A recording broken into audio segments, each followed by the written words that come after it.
Welcome to a very special and important evening with Deputy Minister of Defense Danny Danon. I would first like to take a moment to thank our co-sponsors, Chaim Silberstein, founder and president of Keep Jerusalem, a nonprofit, nonpartisan organization founded to educate the public at large as to the importance of a Jerusalem, the eternal capital of the Jewish people, united under Israeli sovereignty. I also want to thank the Lux Sunset Boulevard Hotel for their extremely generous support in providing this beautiful venue, not just tonight, but through the years, and thank the Lux staff for making everyone feel so welcome and making everything work so seamlessly from the moment you drive up until you leave. Most of all, I want to thank the volunteers without whom there would be chaos instead of the harmonious order that distinguishes our events and would give a whole new meaning to Jewish Standard Time. I am Doris Wise-Montrose, President of Children of Jewish Holocaust Survivors. As a child of 2 Holocaust survivors, I determined that it was my obligation to help educate the public in the United States and abroad about the political, intellectual, and cultural climate that led to the Holocaust. My father, Meyer Wise, a survivor of the Lodz Ghetto and Auschwitz, among other Nazi retreats, always said that had a place like Israel existed where Jews were wanted and could go, there would not have been a Holocaust. In the 1930s, Jews in Europe were forbidden to attend schools, play in the parks, go shopping, and do business. Jews accommodated, believing that if only they abided by the rules, they would be left alone. But then Jews were told to relinquish their possessions, their jewelry, and their art. Again, Jews believed that their possessions were only material things, and if they would only let go of them, they would be left alone. Then Jews were told that they had to leave their homes and move into restricted areas of ghettos, from which they were not allowed to leave. Then they were moved to work camps, and after all, Arbeit macht frei. Work will make you free. So the Jews went, believing that they would work for a little while and then go home. And then the stark reality started to sink in, and we know how that ended. In 1948, the United Nations completely disregarded the Balfour Declaration, the decisions of the League of Nations, and the historical rights of the Jewish people to Israel-Palestine. Instead, they tried to split the land of biblical Israel into a Jewish state and a Muslim Arab state. The Jews said, "It's not fair, but we'll take what we can get." The Arabs said, "No, we want it all." Then the Arabs said, "We will rename ourselves, invent a people, a land, and a history where none had existed."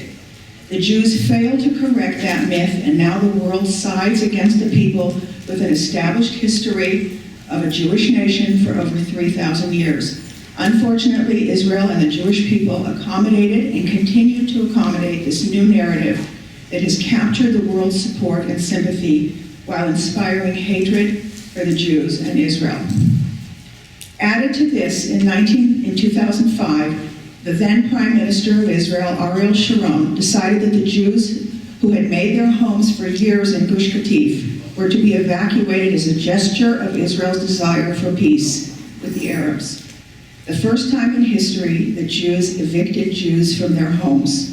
The Israelis went along to show the world their sincerity while ignoring the Hamas Charter's call for the destruction of Israel. And the Arabs reciprocated by launching thousands of missiles into Israel and its communities in the south. All of these ongoing concessions by Israel resulted in one failure after the other, while yet many still contemplate further futile capitulation to gain the world's sympathy. Too many Jews still hold the same old suicidal belief that the more we surrender to those who hate us, the greater the likelihood that peace with the Arabs will be achieved. Today we are here again. What the world needs to understand is that Israel is the finger in the dike for all freedom-loving people everywhere.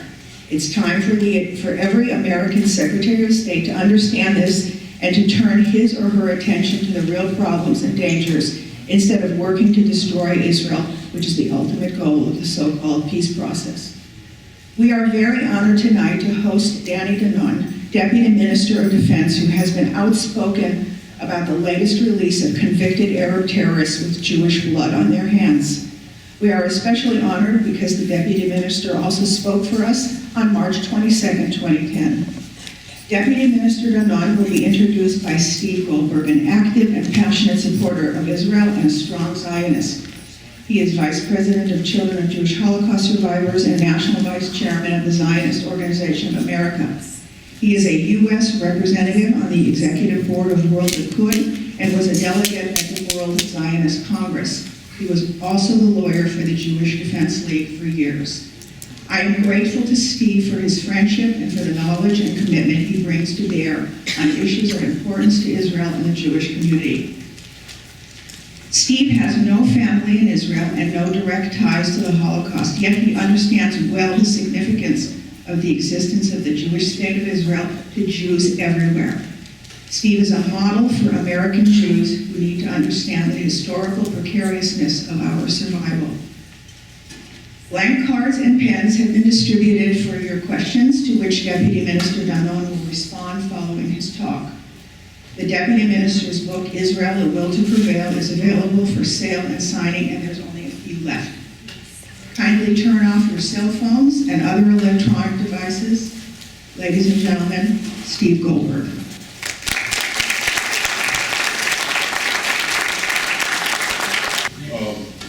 Let me be blunt. If we're all lucky and the people of Israel are lucky, he'll be Prime Minister soon.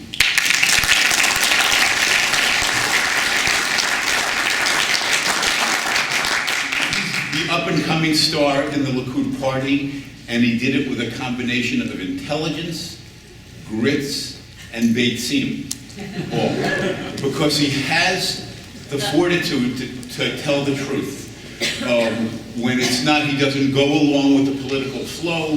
He's risked his career, but notwithstanding that, because of his willingness to speak out and his lack of fear and his complete integrity and principles, he has succeeded despite all these risks. And I think this is catapulting him as to the next leader of that party and of the country. He has fought against the forced expulsion of Jews, and in a delusional attempt to appease the Arabs, he did it in Gush Katif. He's fighting against kicking the Jews out of Judea and Samaria. He's in favor of building. He's opposed to the suicidal two-state solution for Israel. He's for a strong defense. He's against appeasement. He took the lead in opposing. He was the first outspoken leader against this travesty, this release of over 100 terrorists, the worst of the worst, simply for the privilege of Israel going to the table to make more concessions to Mahmoud Abbas. So he does this at considerable risk to his own career, but he's succeeding despite it. We're lucky to have him here, and he's not only the head of the Likud Central Committee, which really makes policy for the Likud, which he won again by being assertive. He's Deputy Minister of Defense, and again, he'll speak to us about the very urgent issues confronting Israel now. And with that, I present Danny Danon.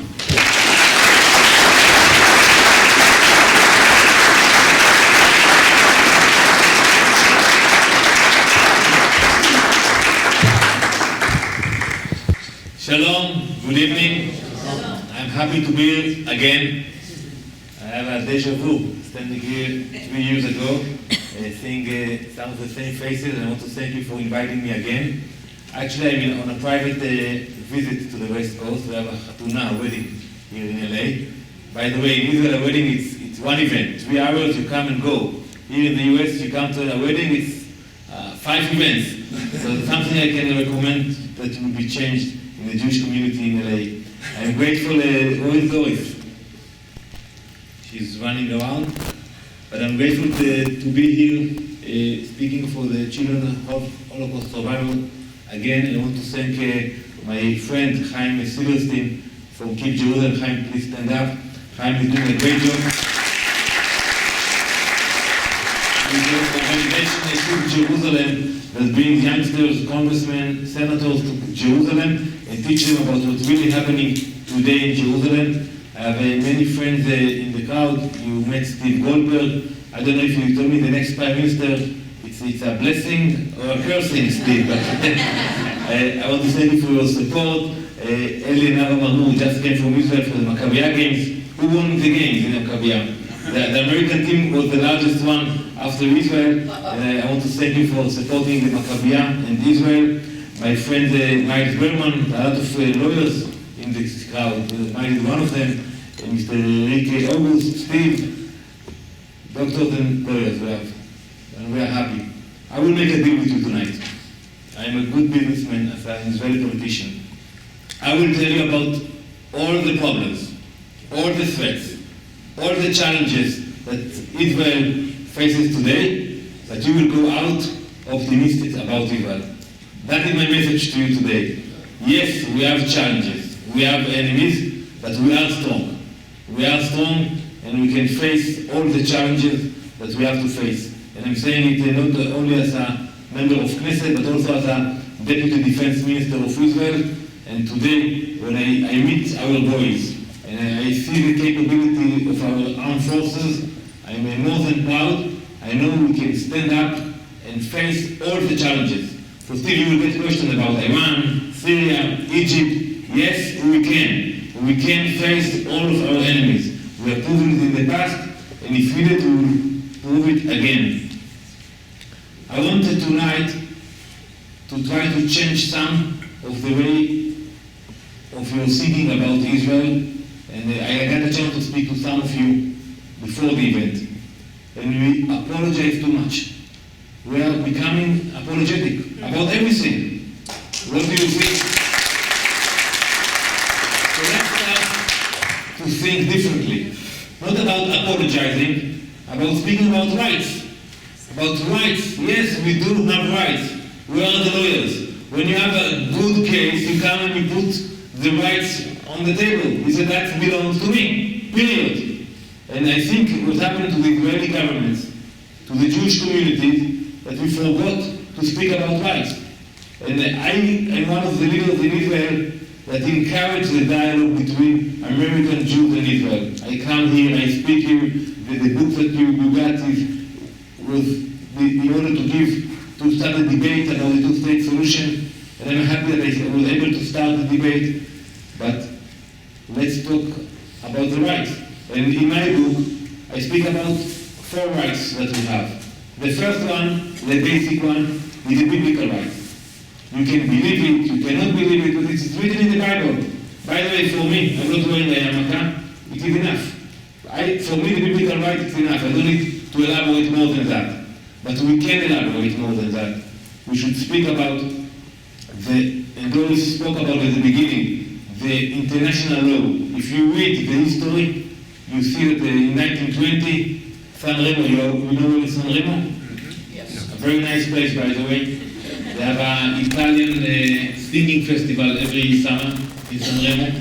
But in San Remo in 1920, the League of Nations decided to allocate the land of Israel to the Jewish people. So if you look into according to the international law, you cannot argue with that. If you're talking about legal right, I refer you to the Edmund Levy report that was done by a former Supreme Court Justice, Edmund Levy, that speaks about the legal rights for Jews to the land of Israel. It's not politics, it's not wishful thinking, it's legal. And the third one, you will not hear it a lot, it's one I invented.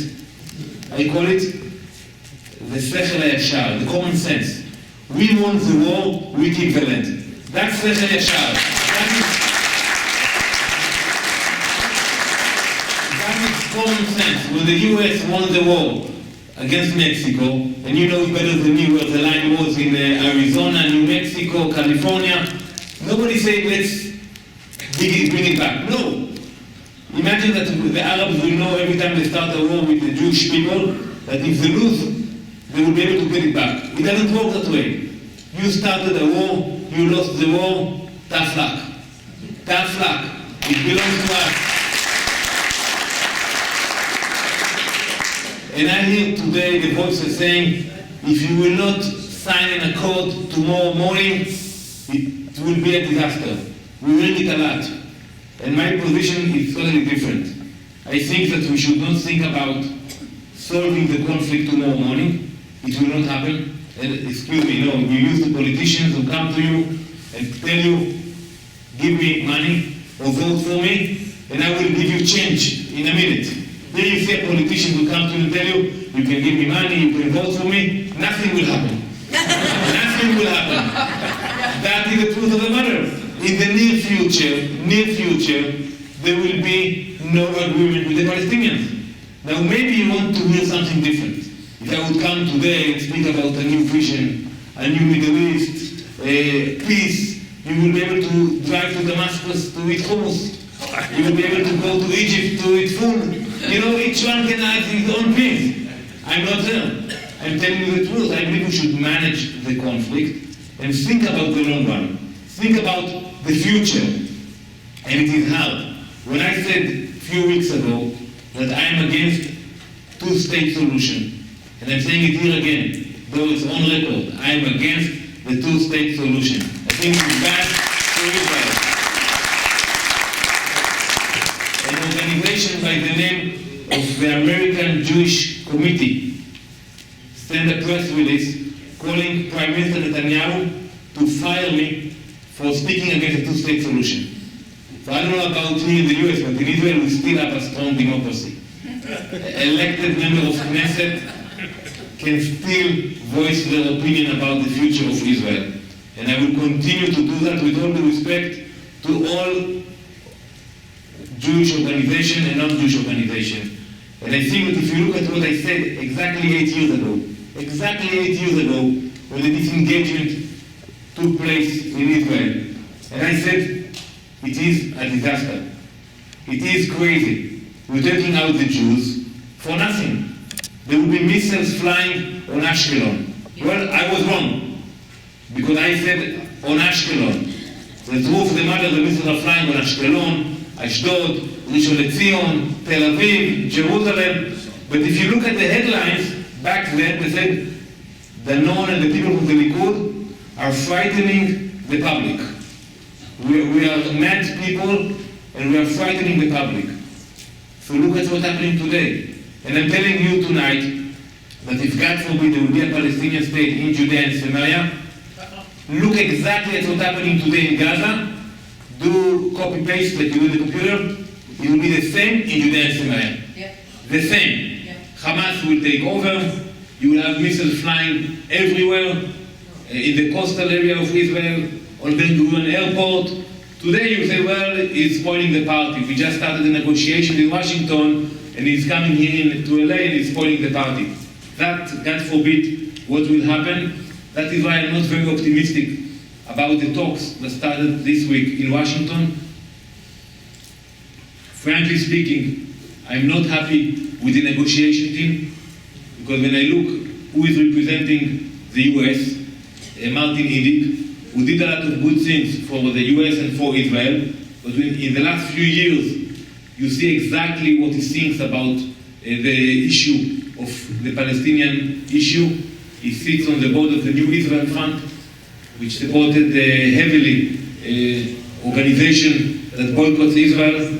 I look at Abu Ala, and I know exactly where he stands. And I even look at Tzipi Livni, Minister Livni, that represents the Israeli government, but she was there with Ehud Olmert. And Prime Minister Olmert, we know exactly that he agreed about giving away 98% of the land in Judea and Samaria. 98% of the land. And compromise over Jerusalem. And thanks God, somebody is watching us, the Palestinians said no again. And I don't think we should play that game today.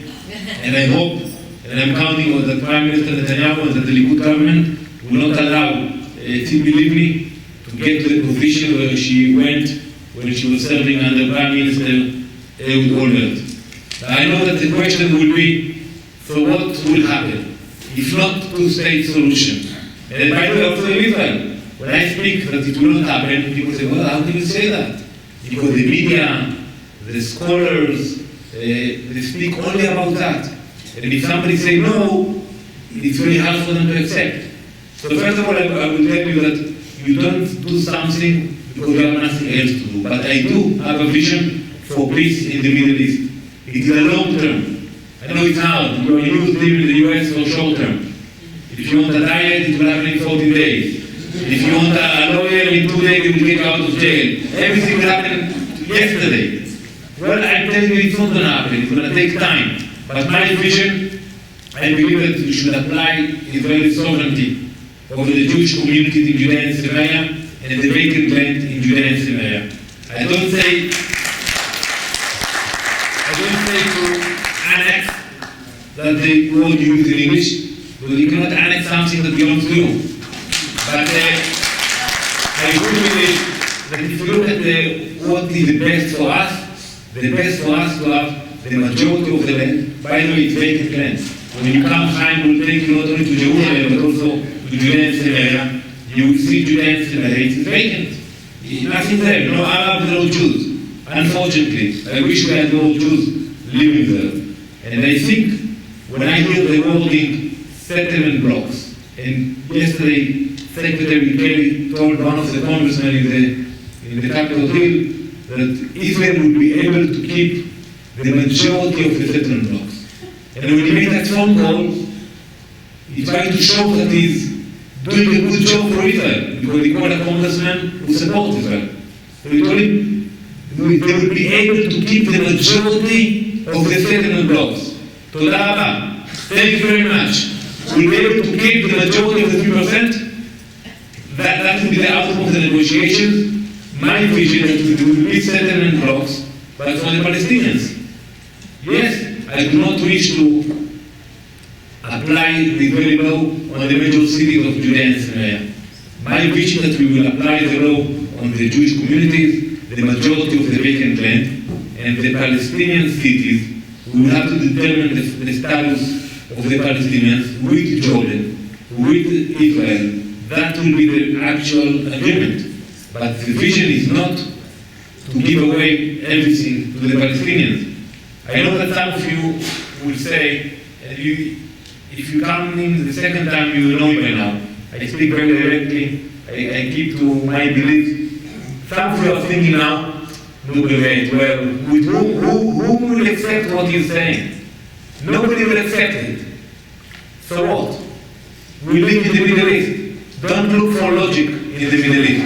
If I would have told you when I was little Doris 3 years ago, and I sent you when you were out walking, and I sent you again Doris for everything you're doing, for the Children's Holocaust Survivors, and for the organization, for that. The last time I was little Doris, if I would have sent here on this podium at the Lux Hotel, I would have told you that there would be 2 presidents of Egypt in jail. What do you say? Well, the guy probably still jet lagged from the flight from Israel. And it happened 3 years ago. 2008. Prime Minister Olmert was willing to give away the Golan Heights. Was willing to give away the Golan Heights to the Syrians. You know whom we approached to be the negotiator, the mediator? It was on the news. It's not confidential. We all forgot about it. 2008, anyone? He approached Erdogan in Turkey, and he asked Erdogan to be the mediator between Israel and Syria. And Erdogan said, I'm willing to do it, because you're willing to give away the Golan Heights, you will do it here in Ankara. Thanks God, Assad said, no, I don't want to do it now. It was 2008, 5 years ago. So when I'm telling you now my vision, some of you will say, well, the Jordanians will not accept it, the Egyptians will not accept it. Yes, maybe today they will not accept it. But when I will come in 3 years, who knows who will be in charge in Egypt, who will be in charge in Syria, who will be in charge in Jordan, in Lebanon.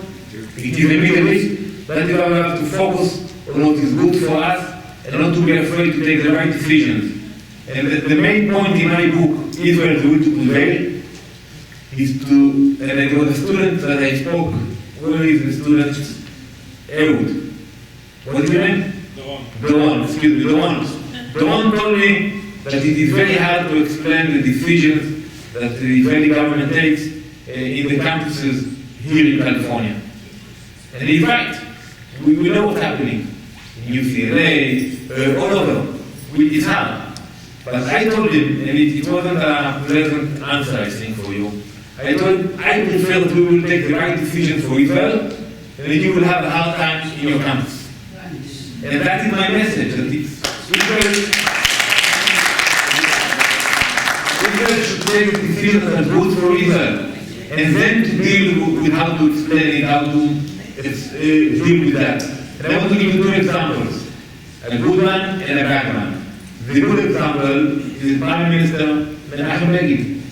When Menachem Begin decided to attack the nuclear reactor in Iraq, it was a hard decision to take, and it's very similar to the decision that we will have to take in the near future.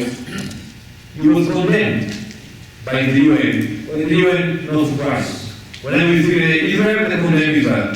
When we send the troops to support the people in Haiti, they almost condemn us, the UN. So the UN condemned us. The US condemned Israel. Shimon Peres, then with the opposition, condemned Menachem Begin. But let's focus on the US. The US, President Bush condemned Israel for the decision that we took. 10 years it took to the US, when the US invaded Iraq, to actually publicly acknowledge, and that was Bush II, that the right decision was made by Menachem Begin, that did not allow Saddam Hussein from becoming a leader that possesses nuclear weapons. 10 years. That was the right call of Menachem Begin. A humble. On the other hand, 1973, Prime Minister Golda Meir, and today as Deputy Defense Minister, I can reveal to you that you all support the IDF forces, and you will love the boys and girls who serve in the IDF, but the real force of Israel is the reserves. That's the real strength of Israel. 70% of our strength is the reserve. So if God forbid we have to go to a war, the main force will be not the youngsters from age 18 to 21. They will be the first, but the main force will be the people with families at ages 21 to 42. And when you want to call them, you take a day or two to put them ready to go to war. And when the generals came to the Golda, you have to call the reserve quickly now, before Yom Kippur. You know what she said? She said, I am afraid from the reaction of Henry Kissinger. That was the bad. Why that? Because Henry Kissinger was very strong back then. Nixon was weak, he became stronger, and she was afraid of what people in Washington would say about calling the reserve. That was a bad decision. It cost us the lives of thousands of Israelis. Because we thought about what people in Washington would say.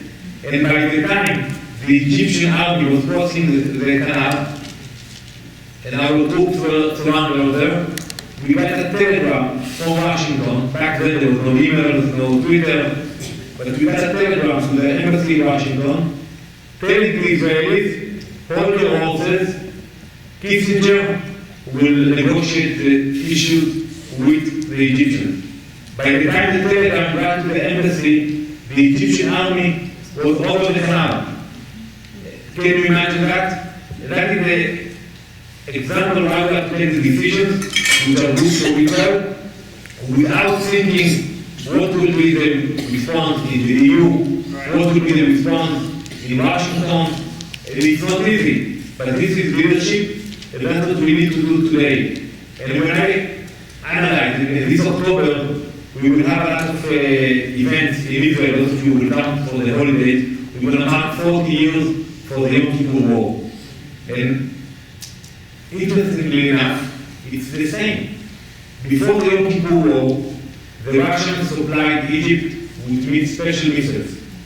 The Russians supplied Egypt with special missiles. Israel wanted to attack those missiles.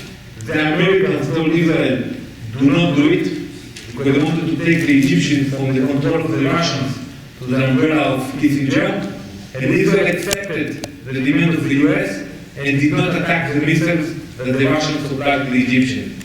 And while we speak today, the Russians are supplying missiles to the Syrians. It is the same. And if we will sit idly by, in the next conflict, those missiles will be able to attack our aircraft, civilian and military. They will be able to attack the gas special devices we are building on the sea. By the way, we are lucky enough, Baruch Hashem, we got gas in Israel, so we need to watch it. Yeah, we should be optimistic that big major chance for the Israeli economy, the natural gas, and we will be proud of it. But we have to remember that today we have somebody in the White House telling us don't do that, don't do that, but in 3-4 years, he will not be there. And I will conclude.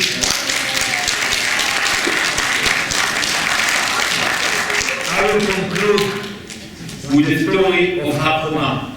How many of you are familiar with the Jewish neighborhood of Har Homa? It is a small neighborhood within Jerusalem, at the southern part of Jerusalem. 1996, I was younger. You know who the Prime Minister of Israel? Netanyahu was the Prime Minister. In Washington you had Clinton and Albright. Netanyahu had to sign the bid in order to build the neighborhood of Har Homa. And Madeleine Albright, we forgot about her, but I remember it. She told Netanyahu, do not dare to sign the bid. Because if you will sign the bid for Har Homa, you will build a Jewish neighborhood between Bethlehem and Temple Mount, and you are disconnecting Bethlehem from Jerusalem. Arafat will not accept it. There will be intifada. The whole Arab world will be against it, and he wasn't willing to sign the bid. We put a lot of pressure on him, protest, political pressure, and eventually he had no choice. He signed the bid. He called Clinton and told him, I have no coalition anymore, I have to sign it. You know what happened after he signed the bid? No intifada, no war. We built 6,000 Jewish homes in Jerusalem. That's it. And they have Jewish houses. And I think that today we have to take those decisions which are good for Israel. Yes, we have challenges. We can deal with those threats. With all the threats, the main threat is still Iran. And I said it here 3 years ago, and I'm saying it now again. And this following September, the new leader of Iran will come to the UN, will give another speech, but when he goes back to Iran, he will continue to build the reactors in Iran. And if you look at the map of the Middle East, I will tell you ignore everything. Yes, we have to deal with Syria, with Egypt, with Lebanon, with Gaza, with Judea and Samaria, but ignore everything and focus on Iran. That is the main issue that today Israel and the US must deal with, and unfortunately, I do not hear it. When Secretary Kerry visits Israel 6 times in the last few months, the issue is not Iran. The issue is the negotiations, the talks, but not Iran. And that's something we do have to focus on that main issue. I want to finish here and elaborate more when you ask your questions, but I tell you that we have a very strong nation with excellent people. I know that that they learned the deal at the beginning. I give you all the challenges and threats, but you stay optimistic. We have a great economy. When I came here from the airport to the hotel, I checked with Waze how long it will take me to get to the last hotel in LA. So the technology is in Israel. The guy who invented it is the next door neighbor in my neighborhood. And everything, when you look at the technology, innovation, we can be very proud of our nation. And also, we are strong. We have Jewish satellites up in the sky. We are not dependent. We are not dependent in the US or in any other nation in terms of our security. And for that matter, we can be, when we remember the Holocaust, and when we remember where we were 65 years ago, I can assure you that we are strong and we will prevail. Thank you very much.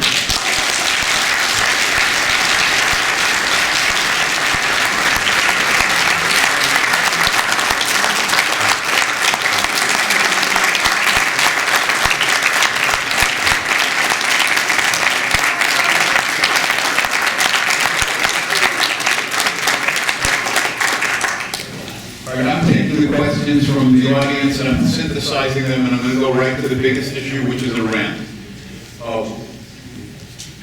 How important is the United States support for any military action taken by Israel? Can it do it alone? And how much more difficult will it be? And what does Israel expect the extent of the war would be and the consequences in terms of dealing with Lebanon, in terms of perhaps a broader war with Iran than just with nuclear reactors and the neighboring states? Let's admit it. There's a huge difference between Israel dealing with the threat coming from Iran and Israel and the US and the global Western society doing the same. When I met the Australian ambassador before I left the country, and we discussed the issue of Iran, and I asked him what will be the position of your government, and they are supporting Israel, the Australian government. And the Canadians support Israel. And the main message was, we will follow the US. If there will be a leadership in the US, we will see other nations following the US for that matter. Military-wise, it is completely different if Israel is doing it by itself. We are capable of dealing with that threat, but it's a completely different story. Look at the number of aircrafts that the US possesses, the bases that we have in the region. We do have connection in some countries within the region, but it's a completely different story between if Israel is doing it alone or with the US.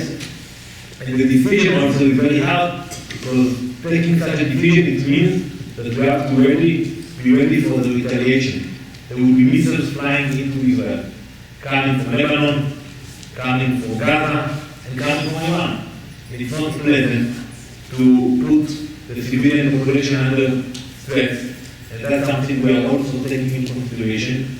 But I think, leadership is about moral decisions. Then you practically implement it. The moral decision should be that also the US and the European countries and the Western societies will join forces with Israel. This is the moral right thing to do. Then you can figure out the practical way to implement it. And that's something that Prime Minister Danny was able to bring up to the debate, but still we don't see those countries actually taking real action. Many of us were shocked to hear of the release of 104, or the planned release of 104 terrorists in exchange for the privilege of sitting across the table with the Palestinians. In view of the great unpopularity of that decision among the Israeli people, what were the reasons that you're aware of given by those who chose to make that decision? Is it reversible, specifically because of the Israeli Arabs who are being demanded to be released? And is it too late to stop it anyway? Well, I believe, and you said in the introduction, Steve, that you should speak to the truth. And the truth of the matter that those murderers should not see daylight. They should. I will even go further. They shouldn't have been with us today. Yeah. Those people, if we have been implementing the death penalty in Israel, those murderers shouldn't have been alive today. But if they were sentenced to be life in prison, and I will not name the murders that they committed, horrible stories, kidnapping army men, killing them, burying them alive, horrible stories, each one of them. And I think it is a mistake. I said it publicly, and I saw on the news today in the US that this madman who kidnapped the girls, Carlos, his name, Castro, he will not see daylight no matter what will happen in the US, and that's the way it should be. And that should be the same thing in Israel. When you have those mad murderers, releasing them is a mistake, because it's sending a message to the population, to the youngsters today. Look at those heroes. You kill a Jew, you kill a Jewish family, and at the end you come as a hero. And I think we should see those heroes coming back to the villages when they are dead. That is the message we should send. I fought against it, and it is not easy for a Deputy Defense Minister to publicly speak against it, but I did it because I thought it is a moral decision, and I think I hope the the decision is a gradual one. So I'm not sure we will be able to stop it completely, but I hope that we will not be seeing the release of all of those murderers. You mentioned Syria and Egypt. Who do we root for in Syria? And in Egypt, how confident is Israel that the military that has replaced the Muslim Brotherhood is going to remain in power? I worked with the three prime ministers in Israel, Prime Minister Shamir, Sharon, and Netanyahu. And I have to tell you that Prime Minister Shamir, someone which I idolize. And when he was asked a question about the war between Iraq and Iran, he said, I wish luck to both sides. But, that is not the case in Syria, because I see the picture there, and I'm not happy from a humanitarian point of view. We do not take position regarding what's happening in Syria, and I thought from a military point of view, when somebody is shooting us on the Golan Heights, the order we gave is to shoot back. I don't know if it's the rebels or the Assad forces, we don't know, but if somebody attacks Israeli troops on the Golan Heights, we shoot back. I cannot tell you what will happen, or whether it will be good for Israel or bad for Israel, but one thing I can tell you for sure, that some people here in the US were wishful thinking that the Arab Spring will bring a new era to the Middle East, and there will be a new democracy evolving in the Middle East. And it sounds so romantic, to see the Arab Spring. You look today at Egypt, you look at Syria, and you understand that it will not be so romantic in the near future in those countries. What do you think the response should be, and what will the response be of Israel to the hostile actions of the European Union, and then the broader ideological war against Israel being brought by its enemies, boycott, divestment, sanctions?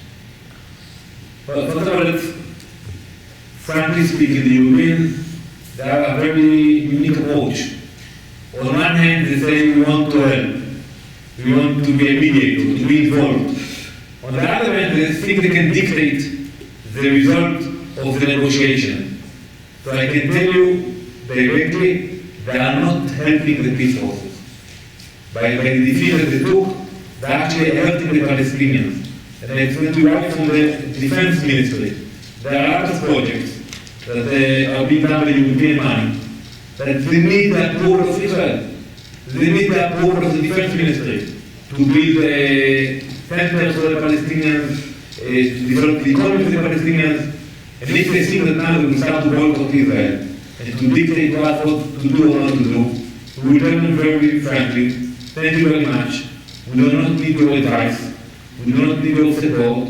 But also, if you want now to do something for the Palestinians, go to the Jordanian, go to the Egyptian, and let's see how collaboration you get from Egypt, helping the people in Gaza, or from the Jordanian, helping the people in Judea and Samaria. I think that what they are doing, they are helping the Palestinians.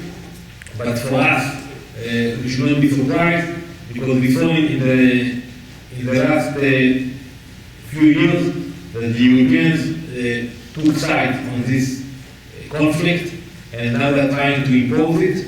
But we should not also be afraid for that. Look at the facts on the ground.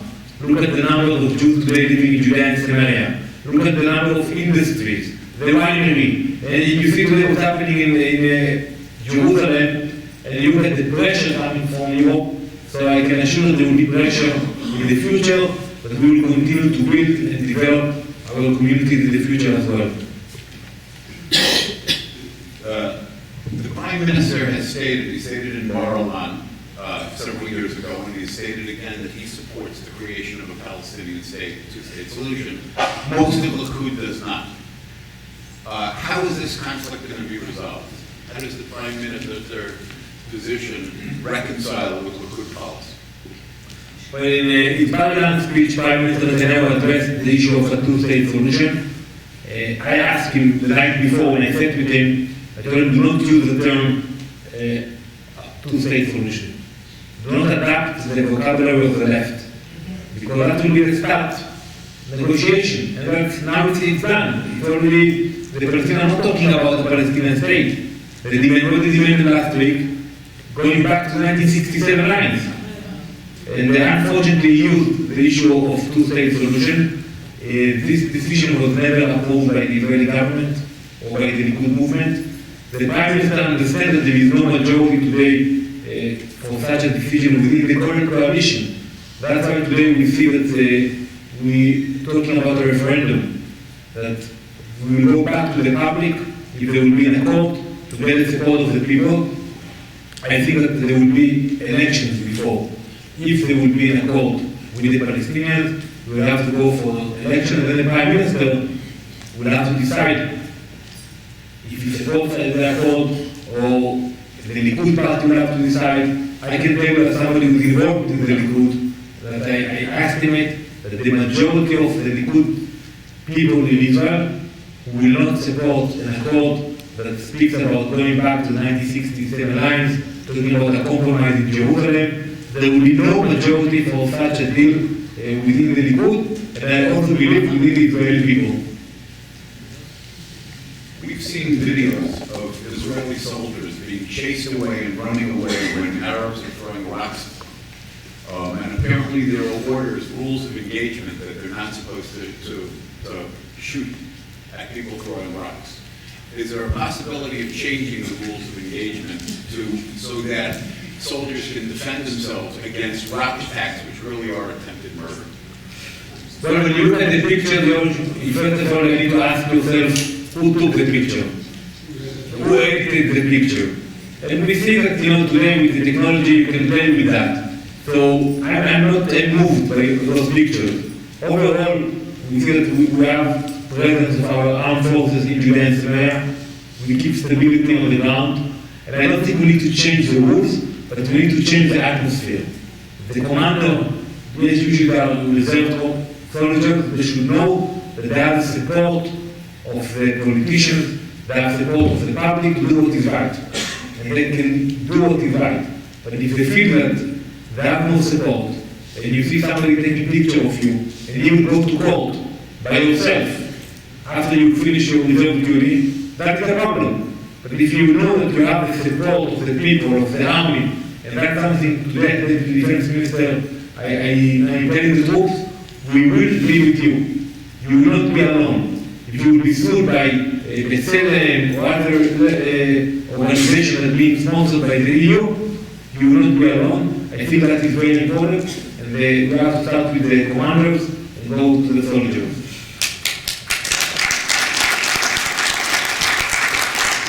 The Temple Mount is the holiest place for the Jewish people, yet there are gross restrictions on the ability of Jews to go visit, including members of the Knesset. Moshe Feigelin's been banned.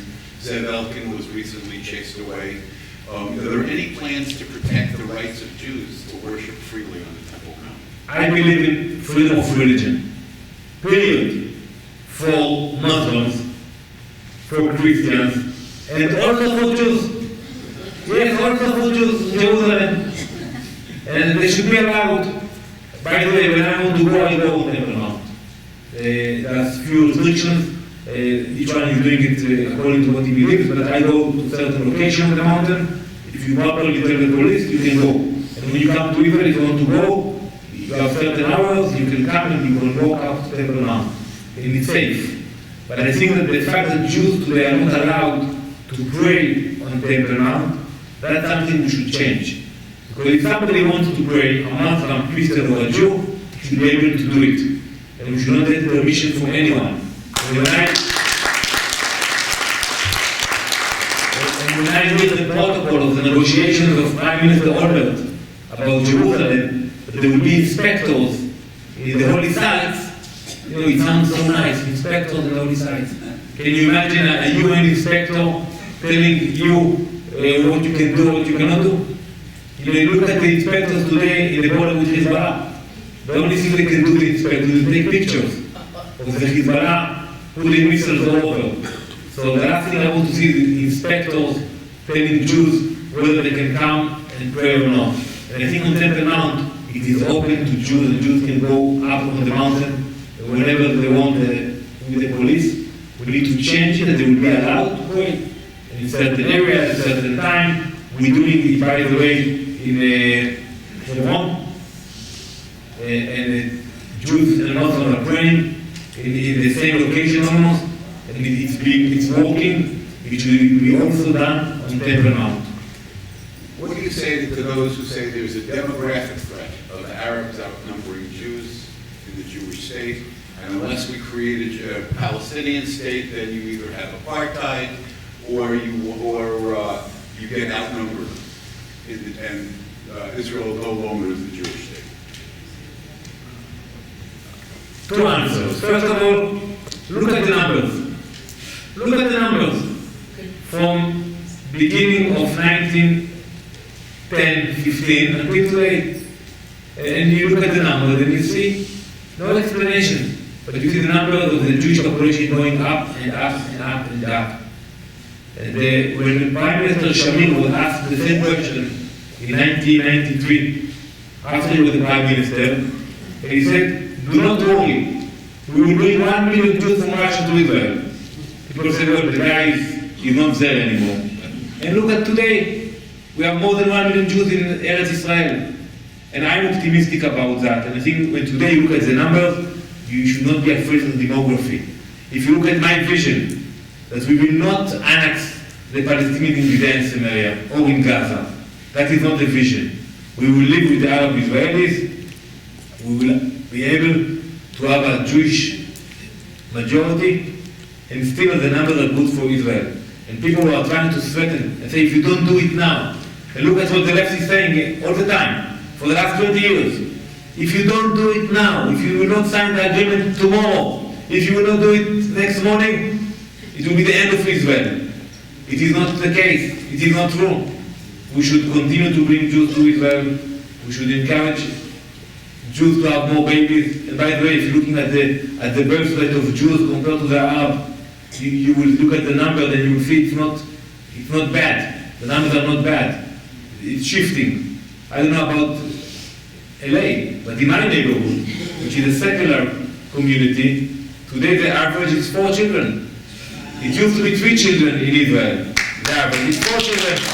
I'm not talking about Chaim Silverstein in Bethel, which is the average is 7 children, but or in the Haredi population. But you look at the numbers, and they are very good numbers, and I'm sure that if you look at the numbers 10 years from now, you will see that still is going up.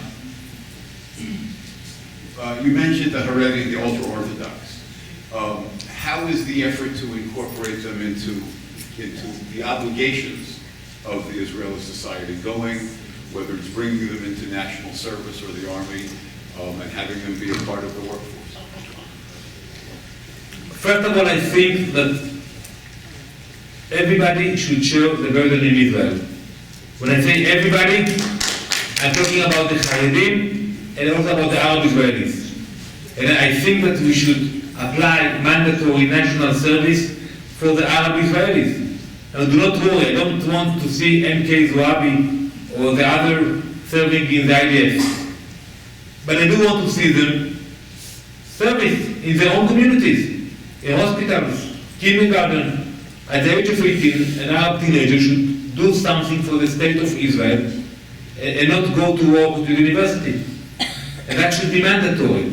That is the reason I did not vote on the bill that passed in the Knesset, because it spoke only about the Haredim. And I think, no, if we do something major now, let's apply it also to the Arab Israelis. Regarding the Haredim, I think we are making a change, an important change. I think it's important for the Haredim to join the army. And if you look today at the number, and I'm meeting today, the Deputy Defense Minister, I'm meeting those youngsters before they're being drafted, they want to come to the army. Not all of the Haredim are genius, are scholars. No. Some of them are, and they should go to the yeshiva. But many of them, at the age of 18, they don't want to go to the yeshiva, they want to go to the army.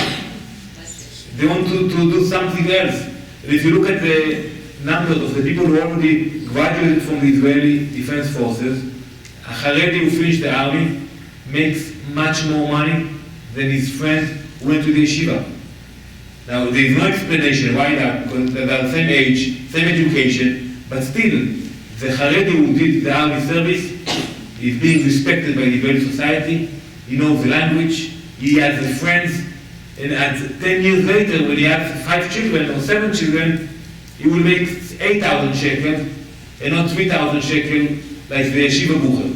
So I think it is very important for the Haredim. I do not like the language that the Minister Yair Lapid is using. I do not like the attitude. I do not think it should come from hatred. They are not our enemies. They are our brothers and sisters. We should help them. We want to get them closer to us. If you want somebody to get closer, you don't fight with him. You hug him and you bring him over. But I think in the long run, it will be for the benefit of the Haredi society. Do you believe Israeli public relations and how they advocate for themselves is adequate in view of the war, the Arab war against Israel, particularly the incitement and anti-Semitism in the Palestinian mosques, schools, and media? And in the meantime, the Israeli government says Mahmoud Abbas and the Palestinian Authority are partners for peace. Well, it took us an hour to get to the PR issue, but I know it bothers you. I know whenever you open the television, not Fox News, which are good, but you look at the other channels, you don't like to see what's happening there. I'm aware of that, and we need to fight the PR war, but we also need to know that you win the war on the ground. You win the war on the ground, but you need the PR, and we need to do a better job. I think the main obstacle for Israel to win the PR war is democracy. And I give you an example. I was an emissary of the Betar Youth Movement in Florida in 1993. Shamir lost the election in 1992. Shimon Peres, Yitzhak Rabin won the election. Shimon Peres was Minister of Foreign Affairs. I came to the Israeli consulate and I saw boxes of PR material. Boxes. And I told them, and I opened it, beautiful PR work about the size of Florida compared to Israel, defensible borders, excellent material, I loved it. The guy, the consul general told me, Danny, you can take everything, we're throwing it away. I said, what do you mean? It costs thousands of shekels from Israel, it just arrived. So yes, but it arrived from the former Ministry of Foreign Affairs. Today, Yossi Begley is the Deputy Minister of Foreign Affairs. We got the new material over there.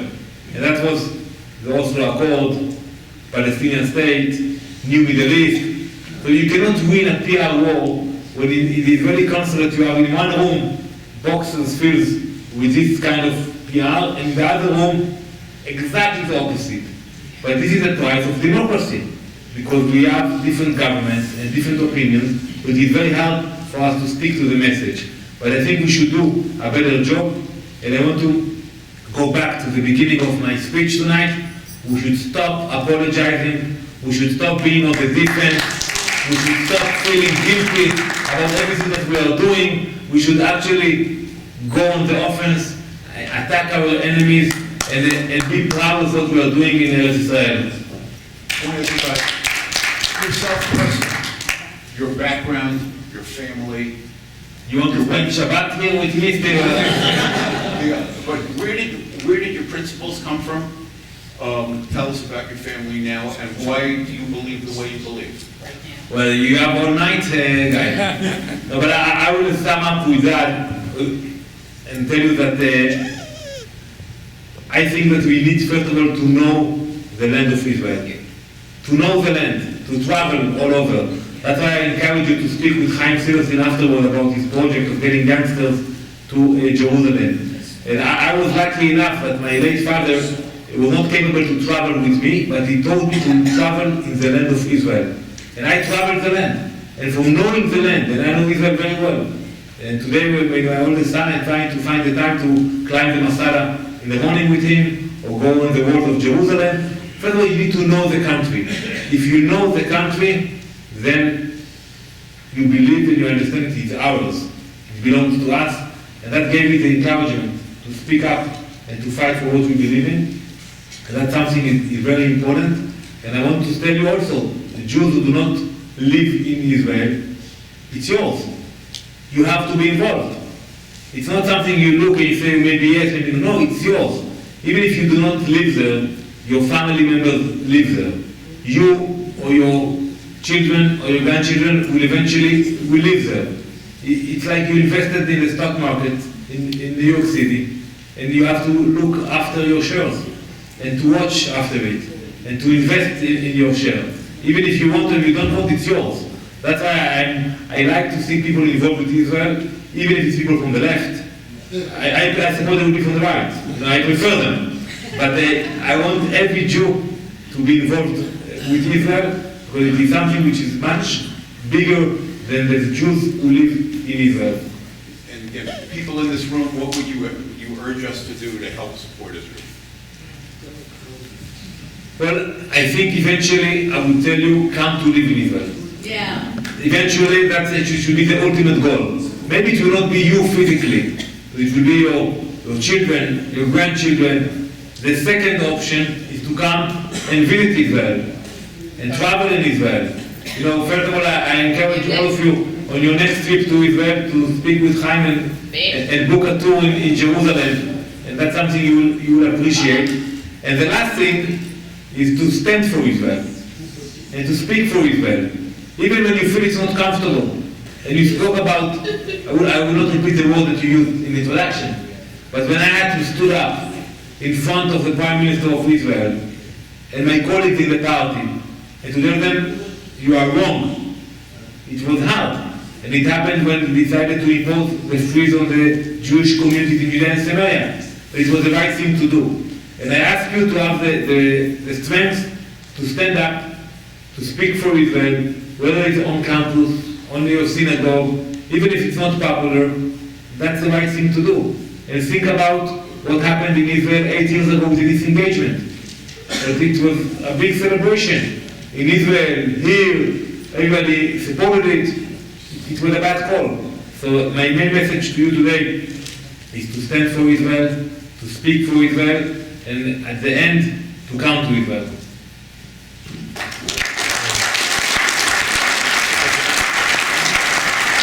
I'm going to wrap this up. But first of all, Danny's book, The Israel, The Will to Prevail, is available. I recommend everybody get it and read it. It's spot on. Look, Israel's got serious challenges. It's not going to be easy. But I think looking back, especially from this organization, if somebody who was in the Holocaust 70 years ago, August 1, 1943, was told, in 70 years there'll be a powerful Jewish state, one of the strongest militaries in the world, thriving economy, contributing to the world socially and in agriculture and in technology and in medicine, but there'll be threats, there'll be wars, there'll be terrorism, and it's never going to be easy. They'd say that's an impossible miracle. They wouldn't believe it, but that miracle has come true. It can continue, but the Jews have to have the fortitude and willingness to be strong. Part of that is supporting guys like him. I believe in him. I want to help him help us. And if I believe we have to do support him politically, he needs it. Israel needs him. And if you want to talk about supporting him, come talk to me, because I want to make sure his future is as bright as it possibly can be, because it's guys like him who are going to keep us all safe. Thank you very much. I want to thank all of you for coming. I want to thank Doris. Keep up the fight. Thank you, Steve, Chaim, Thank you very much.